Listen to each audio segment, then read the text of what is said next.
कालपासून आपण सगळे महाराष्ट्र राज्याचे राज्यपाल यांनी लिहिलेलं पत्र आणि त्याला महाराष्ट्र राज्याचे आपले मुख्यमंत्री माननीय उद्धव ठाकरे यांच्या उत्तराची चर्चा करतो आहोत.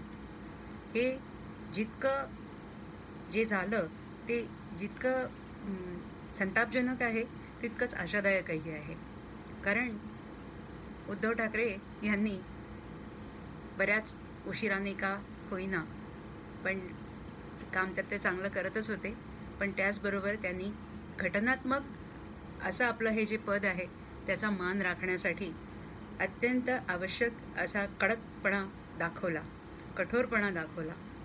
मी यासंबंधी अधिक पुढे बोलण्या अगोदर तुम्हाला वाचून दाखवते आपल्या घटनेचं, आपल्या संविधानाचं प्रिएम्बलचं पहिलं पान. उद्देशिका म्हटलं जातं त्याला. ही उद्देशिका आपल्याला नेहमीच आधारासारखी वाटत आलेली आहे आणि त्याच्या आधारे आपण देश म्हणून जगतो आहोत. आम्ही भारताचे लोक, भारताचे एक सार्वभौम समाजवादी धर्मनिरपेक्ष लोकशाही गणराज्य घडवण्याचा आणि त्याच्या सर्व नागरिकांस सामाजिक, आर्थिक व राजनैतिक न्याय, विचार, अभिव्यक्ती, विश्वास, श्रद्धा व उपासना यांचे स्वातंत्र्य, दर्जाची व संधीची समानता निश्चितपणे प्राप्त करून देण्याचा आणि त्या सर्वांमध्ये व्यक्तीची प्रतिष्ठा व राष्ट्राची एकता आणि एकात्मता यांचे आश्वासन देणारी बंधुता प्रवर्धित करण्याचा संकल्पपूर्वक निर्धार करून आमच्या संविधान सभेत आज दिनांक नोव्हेंबर 1949 रोजी याद्वारे हे संविधान अंगीकृत आणि अधिनियमित करून स्वतः प्रत अर्पण करत आहोत. यावरती सह्या होत्या घटना समितीच्या आणि अर्थात तुम्हाला माहीत आहे डॉक्टर बाबासाहेब आंबेडकर हे त्या घटना समितीचे एक प्रमुख शिल्पकार होते. पण अर्थात त्यामध्ये आणखीन अनेक व्यक्ती होत्या. यामध्ये मौलाना अब्दुल कलाम आझाद होते, डॉक्टर राजेंद्र प्रसाद होते, पंडित जवाहरलाल नेहरू होते, वल्लभभाई पटेल होते, गोविंद वल्लभ पंत होते, डॉक्टर बॅरिस्टर M.R. जयकर होते, कन्हैयालाल मुंशी होते, काही स्त्री सदस्याही होत्या. 7 नामवंत स्त्री सदस्या त्यात होत्या. त्यात राजकुमारी अमृता कौर होत्या, हंसाबेन मेहता होत्या, सरोजिनी नायडू होत्या. या सगळ्या देशभरातून आलेल्या या लोकांनी ही घटना आपणच आपल्याला दिली, म्हणजे हे सर्व लोकांच्या वतीने केलं होतं. भारताची घटना किंवा संविधान हे जगामधलं एक सर्वोत्तम आहे असं मानलं जातं. म्हणजे ते युनोने सर्टिफिकेट दिलं वगैरे वगैरे नव्हे, खरोखरी इतका त्या सर्व गोष्टींचा बारकाईने विचार केला आहे. आता हे जे झालं त्यामध्ये अर्थात ट्रोल गँग उसळलेली आहेच, शिव्या घालायला सुरुवात केलेली आहे. राज्यपाल कोश्यारी यांनी कसं मस्त केलेलं आहे, बरोबर केलेलं आहे हे त्यांनी, म्हणजे ते त्यांचं अंगीकृत व्यवसाय आहे, पोटापाण्याचा प्रश्न आहे, त्यामुळे ते त्यांनी म्हटलेलं आहे, त्याला काय इलाज नाही. पण त्यामध्ये ते एक मुद्दा असा सांगतात की धर्मनिरपेक्ष, सेक्युलर हा शब्द यामध्ये नंतर घातलेला आहे.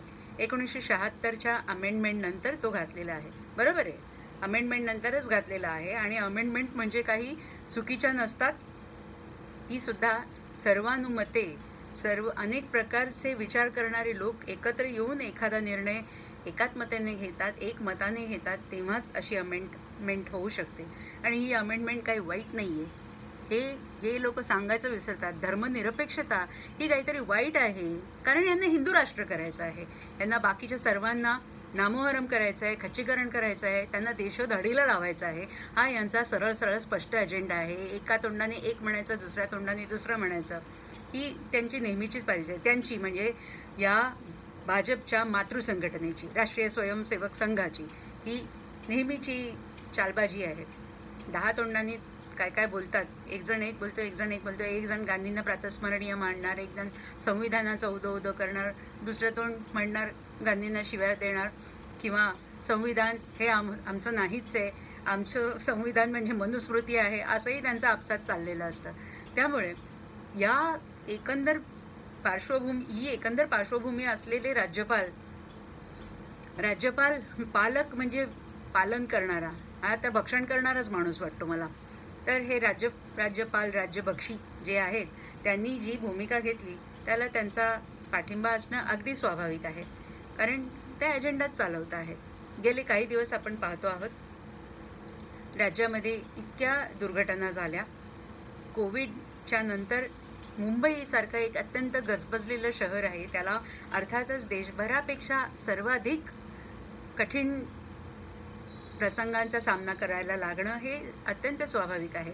पण तरीसुद्धा काम करणाऱ्या मुख्यमंत्र्यांवर आणि त्यांच्या टीमवर काही ना काही प्रकारे टीका करायची, तिथे राज्यपालांकडे जाऊन काड्या लावायच्या, आगलावेपणा करायचा, हे अगदी माजी मुख्यमंत्र्यांपासून पक्षाच्या अगदी बारीकसारीक लोकांपर्यंत आणि पक्षाचं पदर धरून किंवा शेपूट धरून चालणाऱ्या इतर म्हणजे त्या बाईंसारख्या, त्या अभिनेत्री बाईंसारख्या सुद्धा सगळेजण तिथे जाऊन आग लावण्याचं काम करत होते. म्हणजे यांना महत्त्व कशाचं आहे हे आपण गेल्या काही दिवसात पाहिलेलंच आहे. घटनेचं महत्त्व नाही हे सगळ्यात याच्यामध्ये महत्त्वाचं आहे, मग संविधानाचं महत्त्व नाही यात सर्वात महत्त्वाचं आहे. राज्यपाल म्हणून घेणाऱ्या आणि तशी शपथ घेतलेल्या या माणसाने उद्धव ठाकरेंना असं विचारलं की तुम्ही आता स्वतःला सेक्युलर म्हणून घ्यायला लागलात की काय, तुम्ही हिंदुत्ववादी होतात.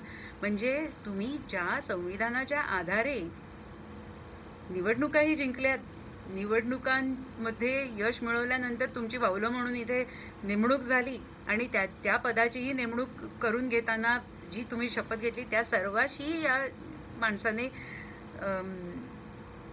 प्रतारणा केलेली आहे. देशद्रोह आणखी काय असतो तर आम्हाला आमच्यासारख्या सर्व विरोधक लोकांना जे या धार्मिक विद्वेषाचा किंवा धार्मिक वर्चस्ववादाचा कायम विरोध करत आलो आहोत, त्या सर्वांना हे लोक येता जाता देशद्रोही म्हणतात.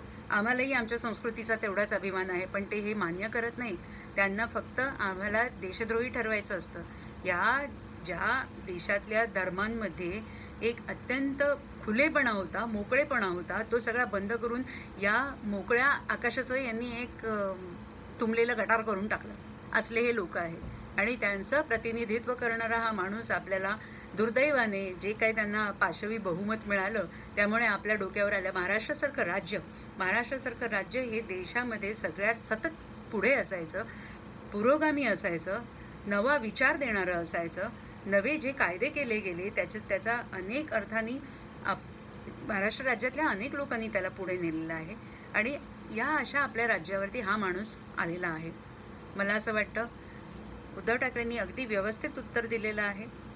माननीय शरद पवारांनी सुद्धा पंतप्रधान मोदींना पत्र लिहिलेलं आहे. त्याचा उपयोग काय होणार वगैरे ते माहिती आहे आपल्याला सर्वांना, काय उपयोग होणार ते, पण त्यांनी पत्र लिहिण्याचं काम केलेलं आहे, आपला आवाज तिथपर्यंत पोहोचवलेला आहे. पण त्यापुढे जाऊन आपण सर्वांनी ह्याचा अगदी मनापासून विचार केला पाहिजे की हे आपल्या मानगुटीवर काय बसलं आहे हे दिसतंय.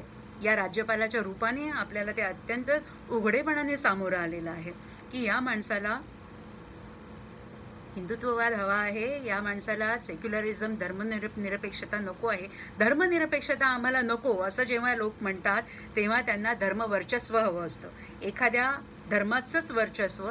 आणि मग त्या वर्चस्ववादाच्या ओघामध्ये इतर धर्मीयांवरती अत्याचार करणं, इतर धर्मीयांचं शिरकाण करणं, हत्याकांड करणं, या सगळ्या गोष्टी हळूहळू येत जातात. हे आपण सर्वांनी लक्षात ठेवलं पाहिजे. उद्धव ठाकरेंच्याकडनं खरोखरी हे इतक्या कठोर प्रकारे मांडण्याची अपेक्षा आपण 1-2 वर्षापूर्वी मुळीच केली नसती, कारण ते त्यांच्याबरोबर बसले होते, गादीवरती सत्तेत बसले होते. शिवसेनेने आत्तापर्यंत देशामध्ये भाजपची साथ दिलेली आहे. उत्तर प्रदेशमध्ये अगदी कट्टर हिंदुत्ववादी अशा प्रकारचे उमेदवार त्यांनी दिलेले आहेत, त्यामुळे ही त्यांच्याकडनं अपेक्षा नव्हती. पण सुदैवाने मी असं म्हणेन की आता ही जी काही परिस्थिती उद्भवली आणि फडणवीसांनी त्यांचा विश्वासघात केला वगैरे वगैरे, त्यामुळे ते झालंच असेल. पण तरीसुद्धा कुठेतरी विवेकाचा आवाज त्यांच्या मनामध्ये जागा झाला आहे असं मानायला हरकत नाही.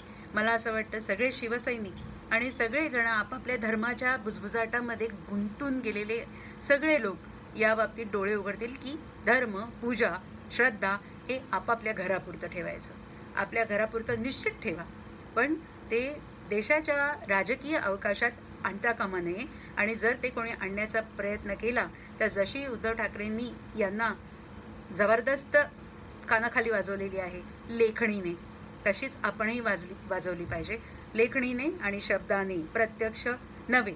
अर्थात हिंसेचं उत्तर आपण अहिंसेने देणार आहोत हे कायम ठेवायचं, कारण तो सुद्धा आपल्या देशाच्या संविधानाचाच एक गाभा आहे. आणि अहिंसेने युद्ध जिंकली जातात. अहिंसेने अत्यंत दुष्ट क्रूर अशा परकीयांना सुद्धा हाकलवून देण्यात आपण यशस्वी झालो होतो. जर आपले स्वकीयच असे क्रूर आणि दुष्ट होणार असेल तर त्यांना सुद्धा आपण अशाच प्रकारे विरोध करू शकतो. शाब्दिक हिंसा आहे ती योग्य आहे, अशीच आपण करायला पाहिजे.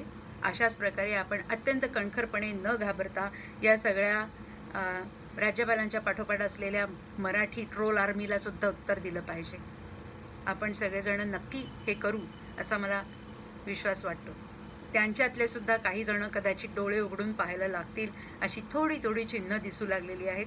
फार आशा नाही बाळगायची, पण असंही होऊ शकतं. आपण चित्र बदलू शकतो आणि आपल्या देशाला हिंसेच्या, धर्मवर्चस्ववादाच्या आणि अत्यंत भाईबंदीतलं वशिल्याचं भांडवलवादी वातावरण जे आहे त्यातनं आपण बाहेर काढू शकतो असा एक विश्वास आपण सगळ्यांनी बाळगूया.